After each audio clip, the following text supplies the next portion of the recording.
In this video, we'll talk you through how to approach AQA English Language Paper 1, Question 3. This is an interesting question, as it shares its assessment objective with Question 2. So this question also asks you to write about how writers use language and structure to achieve effects and influence readers, using relevant subject terminology to support your views. For this question, you're only dealing with how the source material is structured and how it uses structural features to good effect. In other words, how the way the text has been put together makes an impact on us as we read it. Your question won't change its focus and will look like this.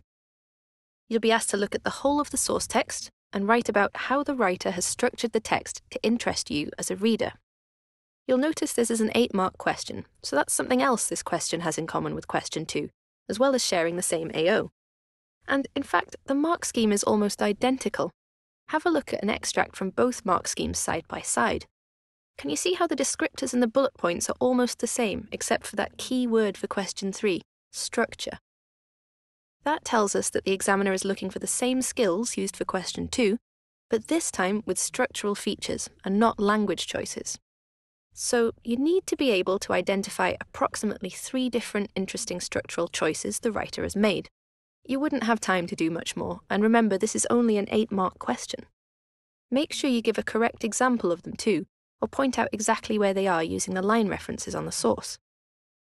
Write about the impact of those choices by really thinking and making planning notes on how they affect you as you read. Do they change how you feel or respond to the story or the characters? Did they make you imagine something new or remind you of something? What are your thoughts? It's worth taking a moment now to think about what we really understand by the word structure. We often use this word to refer to how something is made or put together, like the structure of a house or the structure of our day. In science, we might talk about the structure of a plant or the structure of an atom. In English literature, we might talk about the structure of a poem. So in this question, all we're thinking about is how the piece of writing has been put together, its structure. It's really useful to make sure you know some of the key building blocks that writers use to put text together. This means that when you answer the question, you can give the features you pick out their correct names, known as subject terminology. For example, the source material you're given will always be from a novel or short story, so someone has to be telling that story.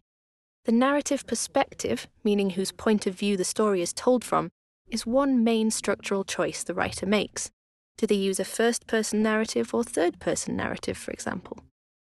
The writer might also choose to introduce a place or a different character somewhere in your source. That's a structural choice as well.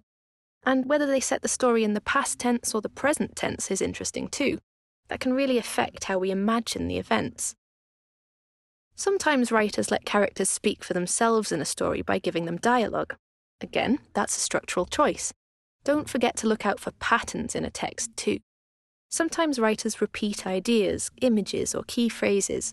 They can almost pre-warn you something is just about to happen by foreshadowing, or remind you of something that did happen earlier.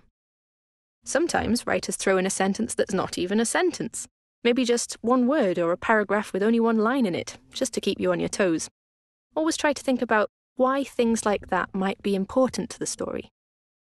To recap, some of the structural features you might look for and write about are narrative perspective, a change in place or character, tense, dialogue, foreshadowing, patterns in the text, or repeated ideas.